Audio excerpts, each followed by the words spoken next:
Praise the lord, హల్లెలూయా. సమస్త మహిమ ఘనత ప్రభావములు ప్రభు అయిన యేసుక్రీస్తునకు మాత్రమే కలుగును గాక. ఆమేన్. అనుదినము దేవుని యొక్క వాక్యానుసారముగా బ్రతుకుతున్నారని, అంచెలంచెలుగా క్రీస్తు అనే బండ మీద ఎదుగుతున్నారని చెప్పి నేను ఎంతగానో నమ్ముచున్నాను. దేవుని స్తుతించడం అనేది జరుగుతుందండి. ఆమేన్. ఈ రోజున పరలోకానందం ప్రోగ్రామ్ని వీక్షిస్తున్న అందరికీ ప్రభు పేరిట ప్రత్యేకమైన వందనాలు తెలియజేస్తున్నాను. దేవుడు మీ కుటుంబాలన్నింటినీ నూరంతలుగా దీవించి బహుగా ఆస్వాదించును గాక. ఆమేన్. ప్రార్థన. మహాపరిశుద్ధుడైన నా తండ్రి, నీకే స్తుతులు.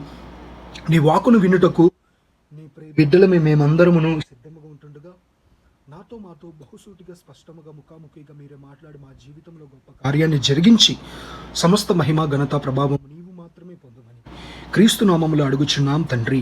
ఆమేన్. ఈ రోజున మనం వాక్యదానం అంశం నిమిత్తమై యేసయ్య నీతో నాతో చెప్పే సిగ్గుపడమాక. దేవునికి మహిమ కలుగును గాక. ఆమేన్. ఈ రోజున ఆలోచన చేసినట్లయితే తిమోతి తన జీవితంలో సిగ్గుపడ్డాడు, అవమానం పొందాడు. తన జీవితంలో ఏమేమి అనుభవించాలో అవన్నిటిని అనుభవించి ఉన్నాడు. అయితే ఆ తిమోతి ఈ రోజున నీకు నాకు కూడా తెలియజేస్తుంది ఏంటి అని అంటున్నట్లయితే, సిగ్గుపడమాకండి, భయపడమాకండి, కృంగిపోమాకండి అని చెప్పడం అనేది జరుగుతుందండి. సిగ్గు ఎందుకు పడాలి అని అంటున్నట్లయితే, ఒక తప్పు చేసినప్పుడు నలుగురిలోకి వెళ్ళినప్పుడు తలదించుకొని సిగ్గుపడాల్సిన పరిస్థితి వస్తుంది. 2 తిమోతిలకు రాసిన పత్రిక 1వ అధ్యాయము 7వ వచనము 8వ వచనం క్లుప్తంగా ధ్యానించుకుంది. దేవుడు మనకు శక్తియు ప్రేమయు ఇంద్రియ నిగ్రహము గల ఆత్మనే ఇచ్చెను గాని పిరికితనమ ఆత్మ ఇయ్యలేదు. కాబట్టి నీవు మన ప్రభు విషయమై సాక్ష్యమును గూర్చి అయినను ఆయన ఖైదీనైన నన్ను గూర్చి అయినను సిగ్గుపడక దేవుని శక్తిని బట్టి సువార్త నిమిత్తమైన శ్రమానుభవంలో పాడివాడివై ఉండుము. ఇక్కడ తిమోతి చెప్పేది ఏంటి అని అంటున్నట్లయితే, దేవుని సువార్త నిమిత్తమై నీవు సిగ్గుపడాల్సిన అవసరం లేదు. ప్రాముఖ్యముగా నా విషయం నిమిత్తమై కూడా నీవు సిగ్గుపడాల్సిన అవసరం లేదు అని చెప్పడం అనేది జరుగుతుంది. ఎందుకు అని అంటున్నట్లయితే, దేవుని పరిచర్య, దేవుని సువార్తను ప్రకటించేటప్పుడు, దేవుని కొరకు నిలబడేటప్పుడు, దేవుడు చెప్పిన ప్రిన్సిపాల్స్ని పాటించేటప్పుడు, దేవునికి ఇష్టానుసారమైన జీవితాన్ని జీవించేటప్పుడు, దేవుడు మెచ్చుకున్న జీవితాన్ని మనము జీవించేటప్పుడు, దేవుడు ఆజ్ఞల ప్రకారముగా మనము నడుచుకున్నప్పుడు, దేవుడు వాక్యానుసారముగా మన జీవితంలో బ్రతుకుతున్నప్పుడు, నీతిగా నిజాయితీగా యథార్థముగా బ్రతుకుతూ ఏది తప్పు ఏది ఒప్పు అని తెలుసుకుంటూ తప్పు వైపు అడుగులు వేయకుండా మంచి వైపు అడుగులు వేస్తూ దేవునికి ఇష్టానుసారముగా జీవిద్దాము, దేవుడు కొరకు ఏదైనా చేద్దాము అనుకున్న ప్రతి ఒక్క మానవ జీవితములు శ్రమలు ఎదురవుతాయి, శోధనలు ఎదురవుతాయి, నిందలు ఎదురవుతాయి. దూషించేవారు, గాయపరిచేవారు, నిందించేవారు, అవమానపరిచేవారు, హేళన చేసేవారు అనేక మంది బయలుదేరుతారు. అటువంటి సందర్భాలలో, అటువంటి సమయాలలో, అటువంటి శ్రమానుభవములో మనము సిగ్గుపడే వారిగా, దేవుని నమ్ముకొని మన బ్రతుకు ఇలాగైపోయింది అని అనేవారిగా మీరు సిగ్గుపడకుండా మీరు ధైర్యముగా ఉండాలి అని ఎందుకు అని అంటున్నట్లయితే, 2 తిమోతిలకు రాసిన పత్రిక 1వ అధ్యాయం 7వ వచనంలో స్పష్టంగా చెప్పబడుతున్నది, దేవుడు మనకు ప్రేమను, శక్తిని, ఇంద్రియ నిగ్రహము కలిగిన ఆత్మని ఇచ్చెను గాని పిరికితన ఆత్మను మనకు ఇవ్వలేదు అని స్పష్టంగా చెప్పబడుతున్నది. ఇంగ్లీష్ బైబిల్లో మనం చూస్తున్నట్లయితే ప్రేమను గురించి, అలాగే ఇంద్రియ నిగ్రహము గల ఆత్మను గురించి ఇస్తాడు. రెండవదిగా అక్కడ కనబడుతుంది డు నాట్ షై అని కనబడుతుంది. షై అంటే సిగ్గు.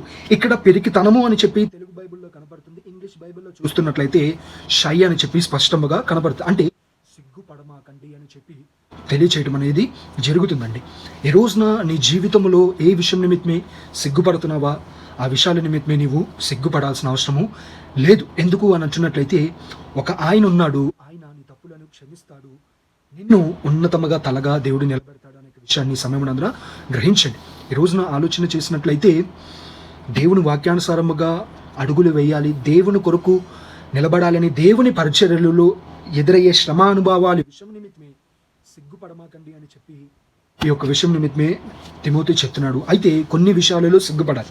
పాపము చేయుటకు సిగ్గుపడాలి, మోసము చేయుటకు సిగ్గుపడాలి, దొంగతనము చేయుటకు సిగ్గుపడాలి. అయితే నీతిగా నిజాయితీగా యథార్థముగా దేవునికి ఇష్టానుసారముగా జీవించుటకు సిగ్గుపడాల్సిన అవసరం లేదు. ప్రాముఖ్యంగా పరిశుద్ధ గ్రంథాన్ని బోధించుటకు, పరిశుద్ధ గ్రంథాన్ని పట్టుకునేటకు, పరిశుద్ధమైన వాక్యాన్ని వినుటకు, పరిశుద్ధమైన సత్య సువార్తను ఇతరులకు తెలియచేయుటకు, పరిశుద్ధుడైన దేవుని యొక్క మందిరమునకు వెళ్ళటకు ఎన్నడూ సిగ్గుపడాల్సిన అవసరం లేదు, పడకండి అని చెప్పి దేవుని పేరట మీకు అందరికీ తెలియచేయడం అనేది జరుగుతుందండి. కాబట్టి ఈ రోజున సిగ్గుపడమాకండి.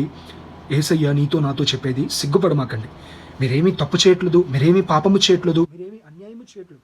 నేను నీకు ప్రేమని ఇచ్చి ఉన్నాను, నేను నీకు శక్తిని ఇచ్చి ఉన్నాను, నేను నీకు ఇంద్రియ నిగ్రహం ఆత్మని ఇచ్చాను, కానీ పిరికితనము ఆత్మను నీవు ఇవ్వలేదు. కాబట్టి ఎందుకు నీవు సిగ్గుపడుతున్నావు, ఎందుకు నీవు భయపడుతున్నావు, ఎందుకు రేపటి గురించి చింతిస్తున్నావు, ఎందుకు దేవుని వాక్యాన్ని ఇతరులకు తెలియచేయటకు నీవు వెనకడుగు వేస్తున్నావు? ఈ రోజున నీ జీవితంలో ఒకసారి గమనించు, నీ జీవితంలో ఎటువంటిగా నీవు జీవిస్తున్నావు, ఎటువంటిగా బ్రతుకుతున్నావని.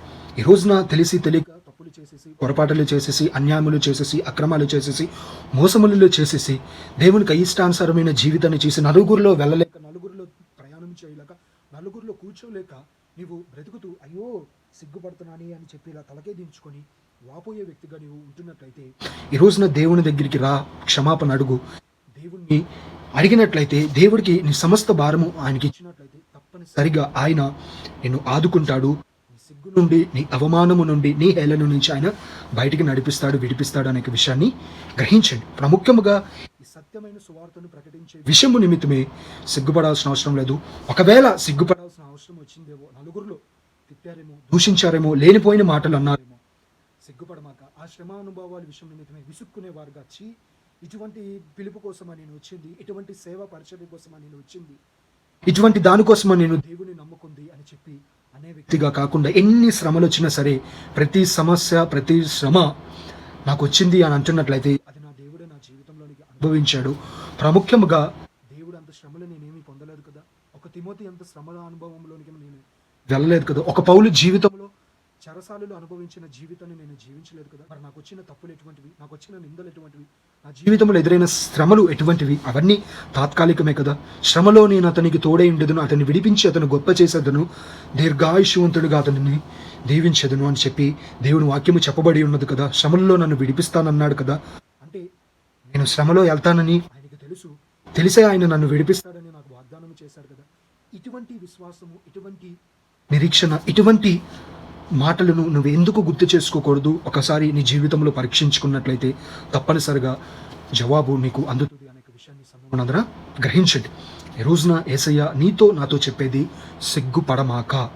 పాపము చేయుటకు తప్ప మరి ఎటువంటి విషయంలో కూడా సిగ్గుపడకుండా దేవునికి ఇష్టానుసారముగా జీవించు, వాక్యానుసారముగా బ్రతుకు.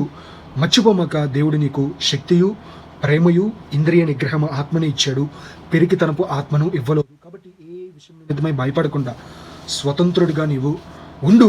నా దేవుడు నాకు తోడే ఉన్నాడు, నాలో ఉన్నవాడు లోకంలో ఉన్నవాడు కంటే చాలా గొప్పవాడని విశ్వాసం కలిగి జీవించు.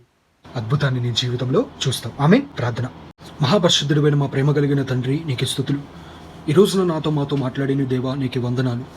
మా జీవితంలో అనేకమైన సార్లు నీ పరిచర్య విషయం నిమిత్తమే, నీ సేవ విషయం నిమిత్తమే, నీ కొరకు నిలబడి, నీ కొరకు ఉపయోగపడి, నీ కొరకు వాడబడే విషయాలలో ఎన్నోసార్లు సిగ్గుపడి ఉన్నాము, శ్రమలలో సిగ్గుపడి ఉన్నాము. వ్యక్తుల వల్ల మేము ఉంటుండగా మాకు జీవితంలో ఎదురవుతున్న సమస్యలు, శ్రమలు అవి మా మంచికే అని మేము గుర్తెరిగి ఏ విషయం నిమిత్తమే సిగ్గుపడేవారుగా కాకుండా, ప్రాముఖ్యముగా దేవుని యొక్క రక్షణను గురించి, దేవుని యొక్క సత్య సువార్తను గురించి మేము సిగ్గుపడేవారుగా కాకుండా, మా జీవితంలో మేము ధైర్యము కలిగి జీవించలాగన మా దేవుడు మాకు శక్తియు, ప్రేమయు, ఇంద్రియ నిగ్రహము గల ఆత్మను ఇచ్చాడు, కానీ పిరికితనపు ఆత్మను ఇవ్వలేదని సత్యాన్ని ప్రతి ఒక్కరు గ్రహించి ఆ ముందుకు దిశగా అడుగులు వేసులాగిన ప్రతి ఒక్కరికి నీ కృపాభాగ్యాన్ని దయచేసి మీరే దీవించి ఆశీర్వదించి మహిమా ఘనత పొందమని క్రీస్తు నామములో అడుగుచున్నాం మా తండ్రి, ఆమేన్. వాక్యమైన అందరికీ నా ప్రత్యేకమైన వందనాలు తెలియజేస్తున్నానండి. దేవుడు మీ కుటుంబాలన్నింటినీ నూరంతలుగా దీవించిన గాక. ఆమేన్. God bless you all.